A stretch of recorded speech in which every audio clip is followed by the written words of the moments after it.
నమస్తే, welcome to Telugu రాజ్యం. నేను విరామ్. ఏపీ లిక్కర్ స్కామ్కి సంబంధించి వైఎస్ జగన్మోహన్ రెడ్డి గారి సతీమణి భారతమ్మ గారి పేరు ప్రధానంగా ప్రస్తావిస్తున్నారు సో కాల్డ్ సోషల్ మీడియా ప్రతినిధులు మరియు మెయిన్ స్ట్రీమ్ మీడియా నుంచి కూడా ఈ వాదనలు ప్రతివాదనలు వినిపిస్తున్నాయి. ఓవరాల్గా ఈ అంశం గురించి మనతో మాట్లాడడానికి ప్రముఖ పొలిటికల్ అనలిస్ట్ కేఎస్ ప్రసాద్ గారు ఉన్నారు. ఆయనతో చర్చిద్దాం. సార్ నమస్తే. సార్ నమస్తే అండి. సార్, భారతమ్మ గారి పేరు ఎందుకు ప్రస్తావించాల్సి వస్తుంది? జగన్మోహన్ రెడ్డి గారి పేరే లేదు ఛార్జ్షీట్లో. సో అంతిమ లబ్ధిదారుడు మొన్నటి వరకు జగన్మోహన్ రెడ్డి అన్నారు, ఇప్పుడు తిప్పి భారతమ్మ గారు అంటున్నారు. అసలు భారతమ్మ గారి పేరు ఎందుకు ఇన్వాల్వ్ చేస్తున్నారు? ఏదైనా కక్షపూరితంగా జరుగుతుందా? ఎట్లా? తలా తోక లేని ఒక ఇన్వెస్టిగేషను, లేదంటే దాన్ని ఏమంటారంటే ఛార్జ్షీట్ ఫైల్ అయిన తర్వాత ఇన్వెస్టిగేషన్ ఏంటంటే నాకు అర్థం కాదు. ఇప్పుడు ఈ గోవిందప్ప అన్న ఆయన ex finance director in Bharathi Cements. So దాంట్లో అతను రిటైర్ అయిన తర్వాత ఈ గోవిందప్పని ఇన్వాల్వ్ చేసి ఎట్లాగైనా భారతీ సిమెంట్స్ని యాడ్ చేద్దాం అన్న కాన్సెప్ట్లో వీళ్ళు వెళ్తే ఛార్జ్షీట్లో కానీ అట్లీస్ట్ ఈ కన్సెన్సస్ని ఈ విధంగా ఎస్టాబ్లిష్ చేస్తే దాని మీద ఎవరన్నా మాట్లాడచ్చు. అసలు ఫైనాన్షియల్ ఫైండింగ్స్ ఉదాహరణగా ఇన్కమ్ డిపార్ట్మెంట్ కానీ లేకపోతే ఎన్ఫోర్స్మెంట్ డైరెక్టర్ కానీ ఈ లిక్కర్ స్కామ్లో మాకు ఇచ్చిన కాగ్ రిపోర్ట్ బేస్ చేసుకుని ఇంత ఫైనాన్షియల్ డీవియేషన్స్ ఇట్లా వేరే వేరే కంపెనీలకి వెళ్ళి ఇట్లన్నింటిలోని ఆడిట్ రిపోర్ట్లో వైలేషన్స్ ఉన్నాయి, లేదంటే దీంట్లోంచి ఈ అవుట్కమ్లో మేము ఈ విధంగా ఫైండ్ అవుట్స్ చేసాం, వాళ్ళ మీద రైడ్ చేసిన తర్వాత ఇదని చెప్పి ఒక లీడ్ పోలీస్ డిపార్ట్మెంట్కి ఇచ్చి సిట్ డిపార్ట్మెంట్తో ఎంక్వైరీ. ఎందుకంటే సిట్ అన్నది ఎప్పుడైనా సరే police department competent enough state లెవెల్లో ఉన్నప్పుడు అది ఒక సిట్ అనండి, లేదంటే ఇన్వెస్టిగేషన్ అథారిటీస్తో పనిచేయిస్తారు. కానప్పుడు ఈడీ ఏం చేస్తుందంటే సిబిఐకి రెఫర్ చేస్తుంది. ఇంప్రూవ్డ్ వెర్షన్ ఆఫ్ పోలీస్ డిపార్ట్మెంటే సిబిఐ.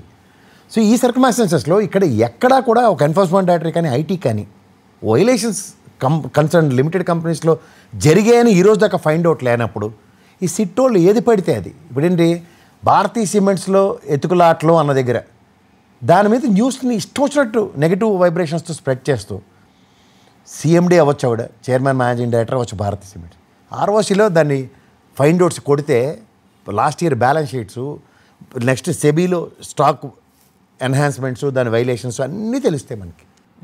అవి ఏవి చూడకుండా గుడ్డెచ్చేల్లో పడినట్టు గోవిందప్ప దొరికాడు కాబట్టి, గోవిందప్ప మాజీ డైరెక్టర్ కాబట్టి ఇప్పుడు కంపెనీ రిటైర్ అయిపోయిన తర్వాత వెళ్ళి లోపల ఏమైనా ట్రాన్సాక్షన్ చేయగలుగుతాడు అని పైపచ్చి అది లిమిటెడ్ కంపెనీ, పబ్లిక్ లిమిటెడ్ కంపెనీలో క్యాష్ పెట్టుకెళ్ళి లోపల బ్యాగులు ఇచ్చి బ్యాగులు తీసుకొచ్చి జరుగుతాయి ఇవన్నీ. అర్థం అవుతుంది దాంట్లో. ఎక్కడో పాయింట్ ఆఫ్ సేల్స్లో ఏమైనా యాషాలు వేస్తే బయట వేస్తారు ఎవడన్నా. లిమిటెడ్ కంపెనీలోకి వెళ్ళి క్యాష్ కార్డు పెట్టండి, నాకు అర్థం కాదు. లిమిటెడ్ కంపెనీలోకి వెళ్ళి ఓ లారీ లోడ్ కావాలని క్యాష్ కార్డు చూడండి, వెళ్ళి చూద్దాం అవుతుందేమో. ఏంది ఏం మాడుతున్నారు?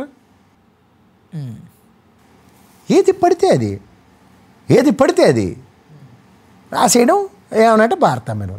ఎందుకు ఏడిపోయేందుకు? ఇంట్లో శుభ్రంగా ఆవిడ గురువుని ఆవిడ పని ఆవిడ చేసుకుంటుంది ఇంట్లో.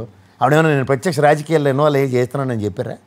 మొన్న ఎలక్షన్ ఏమి పురంధేశ్వరమ్మ గారితో పాటు భువనేశ్వరమ్మ గారు కూడా వచ్చి ఎలక్షన్ క్యాంపెయినింగ్లు చేయలేదు అలా చంద్రబాబు గారు జైల్లో ఉన్నప్పుడు? సంఘీభావాలు ఫ్యామిలీలు ప్రకటించకుండా ఉంటాయా? ఎలక్షన్స్ అప్పుడు భార్య పిల్లలతో కలిపి ఎలక్షన్ క్యాంపెయినింగ్లు చేయకుండా ఏ నాయకుడైనా ఉన్నాడా? అక్కడి వరకు చూడండి. దానికి అన్ని రాజకీయ కోణాలు, రాజకీయ రంగులు పూలమేసి ఏంది ఇది నాకు అర్థం కావట్లేదు. ఆవిడ ఏ రోజైనా ప్రత్యక్ష రాజకీయాల్లో ఉందా? అంతసేపు ఒక ఇండివిజువల్ క్యారెక్టర్ని ఎలాగైనా హ్యూమిలేట్ చేయాలి. ఇద్దరు ఆడపిల్లలు వాళ్ళని ఎలాగైనా రాజకీయాల్లోకి తెచ్చేయాలి. ఎందుకు ఇది? వాళ్ళకి ఏం సంబంధం దీంట్లో? శుభ్రంగా చదువుకుంటారు బంగారు తల్లి ఇద్దరు. ఏ స్థాయిలో చదువుకుంటారు చూడండి. మీరు ఫ్లోర్ ఆఫ్ ద హౌస్లో గౌరవ చంద్రబాబు నాయుడు గారే ఎంత గర్వపడి చెప్పాడు ఆయన. ఆడపిల్లల విషయంలో ఎవరైనానండి, మనం దేశంలో ప్రపంచంలో ఒక 50 మంది సెలెక్ట్ అయితే అందులో బంగారు తల్లి సెలెక్ట్ అయ్యి ఆ యూనివర్సిటీలో చదువుకుంది. ఆ జగన్మోహన్ రెడ్డి గారు అమ్మాయి ఆవిడ చదువుకునేటండి. ఆయన వాళ్ళ నాన్నగారికి ఇచ్చిన ఐడియా అనుకుంటారు. ముఖ్యమంత్రి అయిన వెంటనే టక మొత్తం స్కూళ్ళన్నింటిలో కూడా ఆ స్థాయికి 11-12 మంది పిల్లలు యునెస్కోకి వెళ్ళి అమెరికాలో వాళ్ళ ఇంగ్లీష్ భాషను అనర్గళంగా మాడొచ్చారు. ఇది ఆచరణ యోగ్యమైన సిచ్యువేషన్స్ చూసి కూడా ఒక కుటుంబం కమిట్మెంట్. వెంకటప్పయ్య మెమోరియల్ స్కూల్ పెట్టారు సార్. ఆ స్కూల్ వెళ్ళి చూడండి ఒకసారి, ఎవరైనా కడపకి వెళ్ళి ఒకసారి ఆయన ఊరికి వెళ్ళి చూసి వస్తే 1000 మంది పిల్లలకి ఉచితంగా ఆ యూనిఫామ్లు ఏంటి ఎందుకైనా పనికొస్తే ఇంగ్లీష్ మీడియం స్కూల్లోనూ ఈ నారాయణ చైతన్య కాలేజీలో సెంట్ ఆన్స్ సెంట్ ఆల్ఫోన్స్ దానికి ధీటుగా చేస్తున్నారు. ఎవరు? ఆయన వాళ్ళ నాన్నగారి పేరు కదా, వీళ్ళ మామగారి పేరు, వాళ్ళ తాతయ్య గారి పేరు కూడా కాదు. వెంకటప్పయ్య గారు అని ఓ మహానుభావుడు చదువు విద్యా బుద్ధులు నేర్పిన ఒక మాస్టర్ గారి పేరు పెట్టిన స్కూల్ అది. సేవా తత్పరత కనబడదు, ఒక మనిషి యొక్క కమిట్మెంట్ లెవెల్స్తో 5 సంవత్సరాలు పరిపాలించింది కనబడదు. అసలు మీకు వ్యక్తిగతం ఏం చేయాలి? ఏమున్నాయి మీకు ఆయనతో? నాకు అర్థం కాదు. ఎందుకు చేస్తున్నారు రోజుల తరబడి? పోనీ ఏదైనా పనికొచ్చిన విషయం ఎస్టాబ్లిష్ చేయండి. తెల్లారు లేస్తే ఒక కాకమ్మ కథలు బ్రేకింగ్ న్యూస్ వేసేస్తారు ఛానల్లో.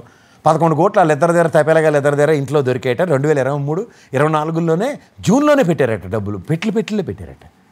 వీడికి ఏం రాత్రి ఏదో సినిమా చూస్తారు కలగంటారో తెల్లారు వచ్చి వార్త రాసేస్తున్నారు. పోనీ సిట్ ఆఫీసర్లు ఇది ఫైండ్ అవుట్స్ అంటే ఇక్కడ దొరికే మాకు క్యాష్ 11 crores సీజ్ చేసామని చూపిస్తే మాట్లాడవచ్చు. సిట్ రైడ్స్ అవుతున్నాయి కదా, భారతీయ సిమెంట్స్లో కానీ ఎవరి దగ్గర రైడ్ చేసి సిట్ వాళ్ళే రెడీ చేశారు కదా హైదరాబాద్లో వివిధ ఆఫీసుల్లోనూ వాటిలోనూ. ఇది అవుట్కమ్, ఇది ఫైండ్ అవుట్స్ అని ప్రెస్ మీట్ పెట్టి చెప్తే ఎవడు కాదంట. అది చూసారు మీరు ఏమైనా వార్త? రాసాడు వీడు, రాసేస్తాడు. 7 మొదల ముసలి కూర్చుని పొంకాలు డిబేట్లు నడిపించేస్తారు. ఎంత బదనాం చేసామని కౌంట్ వేసుకుంటారు. వేసుకోమనండి. ఇదంతా వెనకాల ఏంటంటే ఈడీ జగన్మోహన్ రెడ్డిని విముక్తుని చేసింది అన్ని కేసుల్లోంచి. ఆ వార్త రాయలేక ఇస్తున్నారు. ఎలాగైనా సరే దీంట్లో ఇన్వాల్వ్ చేసేద్దామని. చేసుకోమండి, ఏం పర్లే. ఎన్నాళ్ళు ఆడుకుంటారు. ఎందుకు తిప్పుకోవట్లేకపోతాం సార్? ఎవరు తిప్పుకొట్టాలి? దేనికి తిప్పుకొట్టాలి? వైసీపీ. నేను రాముడిని, నేను సత్యశీలుణ్ణి, నా భార్యని అంటారా అని చంద్రబాబు నాయుడు గారిలో కూర్చొని ఏడమంటారు. ఆయన నిజం నిలకడమే తెలుస్తుంది. 3,000 కోట్లు 4,000 కోట్లు రంగులు వేసేసారని గొల్లి ఎట్టారు. 14 లక్షల అప్పులు చేశారు. 14 లక్షల కోట్ల అప్పులు, 10 లక్షల కోట్ల అప్పులు. లాస్ట్కి అసెంబ్లీ సమావేశాలు ఎట్టి వాళ్ళే చెప్పుకున్నారు కదా, 6,47,000 కోట్లే అప్పు. కదా సార్, ఇప్పుడు నిజం నిలకడ మీద తెలుస్తుంది అనేది రాజకీయాలకు వర్తిస్తుంది అంటారా? ఈ లోపల ఏమవుతుంది? ఇంతకనే ఏం డ్యామేజ్ అవుతుంది? 11 సీట్లు ఇచ్చారు, అంతకనే ఇంకేం డ్యామేజ్ కావాలి ఆయనకి? ఇదే వర్స్ట్ డ్యామేజ్. ఇంక చూసినోడు ఇంకేటి ఊహించుకుంటాడు. అప్పుడు అదే పని. అధికారంలో ఉన్నప్పుడు అదే సావు, అధికారం కోల్పోయినప్పుడు అదే సావు. వీళ్ళ సావులో మార్పు లేనప్పుడు ఆయన ఎందుకు సావాలి? మీరు ఇలాగే సావండి అని చెప్పి ఆయన పని ఆయన చూసుకుంటుండే, అంతే లెక్క. కాదు సార్, రేపటి రోజున సిట్టే అఫీషియల్గా అనౌన్స్ చేసి భారతమ్మ గారికి సిట్టోలతో ఏం కాదండి, నేను చెప్తున్నాను రాసుకోండి. సిట్టోలతో ఏం కాదు. They can't find out the financial irregularities. Police department దాంట్లో ఎలా ఇన్వాల్వ్ అవుతుంది? ఇప్పుడు నేను మీ ఇంట్లో దొంగతనం చేశాను అనుకోండి, నా ఇంట్లో ఆ సామాన్లు ఉంటే పోలీసు వాళ్ళు పట్టుకుంటారు. మీ ఇంట్లో బంగారం ఉంది, ఆ బంగారం ఎలా వచ్చిందో చూసేది, దాన్ని ప్రూవ్ చేయవలసింది ఎవరు? IT department, ED department. Cash ఉన్నాను, వీళ్ళు ఎలా ప్రూవ్ చేస్తారు? ఇప్పుడు అనవసరంగా ఇన్వాల్వ్ చేశారని అనుకుంటే రేపటి రోజున ఈవిడ అసలు దీనికి సంబంధం లేకుండా బయటపడిన రోజున అసలు ఎవరు సార్ బాధ్యత వహిస్తారు? ఈ ఛానల్స్ అన్ని ఎవరైతే ఇప్పటి వరకు ఎద్దేవా చేసి మరి మాట్లాడుతున్నారో, అది పనిగా ప్రోపగండా పెట్టుకొని మాట్లాడుతున్నారో, తర్వాత ఫర్దర్ కాన్సిక్వెన్స్. మొన్న ఒకడికి ఏమైంది? ఓ ఛానల్ వాడికి చెప్పి జరిగిందా? భావావేశాలు ఎలా ఉంటాయి మన చేతిలో లేవండి. అది రైట్ అని నేను చెప్పట్లే, కానీ ఒక మూమెంటరీ. ఇప్పుడు మీరు రోడ్డు మీద వెళ్తూ ఉంటాం. నేను మొన్న ఎగ్జాంపుల్ చెప్పింది చెప్తున్నా. ఒక ఆటో వాడు ఇష్టం ఉన్నట్టు తొక్కుతాడు. నేను రియాక్ట్ అయ్యే మోడ్ వేరేగా ఉంటుంది, మీరు రియాక్ట్ అయ్యే మోడ్ వేరేగా ఉంటుంది. అవునంటారు కదంటారా? రియాక్షన్స్ మన చేతిలో లేనప్పుడు, కాన్సిక్వెన్సెస్ కూడా మన చేతిలో లేనప్పుడు, కాన్సిక్వెన్సెస్కి ఎదురు చూస్తున్న వాళ్ళ కింద వీళ్ళని పరిగణించాలి. అంతకన్నా ఇంకే. అంటే గతంలో బయలు ముజే మార్ అంటే ఏంటి చేస్తుంది? అంటే గతంలో భారతమ్మ గారి జోలి వాళ్ళకి ఒకటో ధైర్యం అండి. సార్ 5 ఏళ్ళు జగన్మోహన్ రెడ్డి అధికారంలో ఉండి మమ్మల్ని ఏమీ చేయలేపాడు. 5 ఏళ్ళు అధికారం పోయింది, ఇప్పుడు అసలు చేయలేడు. రేపు పొద్దున్న అధికారంలోకి వస్తే అప్పుడు చూద్దాంలే అన్న జరుగుబాటు వచ్చింది. ఏం చేయగలరు మీరు? గత ప్రభుత్వం టెన్యూర్లో భారతమ్మ గారిని ఎవరైనా అంటే, ఏమైనా దూషిస్తే ఊరుకోమని చెప్పి వైసీపీ క్యాడర్ మాట్లాడేది చూసాం. సో ఇప్పుడు మాకు ఛాన్స్ వచ్చింది, మేము మాట్లాడతాం, ఏం చేస్తారు అనేంతలా ఏమైనా కనిపిస్తుందా మీకు? అట్లా అభియోగాలు మోపినంత మాత్రాన కాదు కదా, they need to prove it. అభియోగం అనేది ఒక సర్టెన్ పీరియడ్ ఆఫ్ టైం వరకు ఉంటుంది సార్. రిపీటెడ్గా దాన్ని 24/7 దాన్ని ఎందుకు మాట్లాడాల్సి వస్తుంది అనేది మెయిన్. ఇప్పుడు నేను చదువుకున్న రోజుల్లో నా అందరూ పిలికల్లోడా ఒక మందాకిని నేను పిలిచివారు. ఏం చేయమంటారు? అరే నన్ను అలా పరిస్థితి నేను ఊరుకోనరా, నా పేరు కేఎస్ ప్రసాద్ అని పిల్లరా అని ఇలా నేను రోజు తగులాడుకున్నాను అనుకోండి, తెల్లారిపోద్ది. వాళ్ళు అంతే అనుకుని ఆ పేరుకి పలికామనుకోండి అయిపోద్ది. ఎరా పిల్లి అనేవారు. ఏముంది, నా పిల్లికల్లో ఉంటాయని ఎరా పిల్లి అనేవారు. సరే అని మా ఆడివాళ్ళం. ఇప్పుడు ఫ్రెండ్ కాకుండా పోరు కదా, అలాగే ఉంటుందండి. తీసుకునే విధానంలో ఉంటుంది అంతే. Okay sir, thank you. Hello, Telugu రాజ్యం ఛానల్ చూస్తున్నారా? సామాజిక రాజకీయ జీవన చిత్రణే తెలుగు రాజ్యం.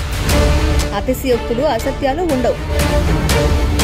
రాజకీయ కోణం కాదు, ప్రజా కోణమే కొలబద్ద.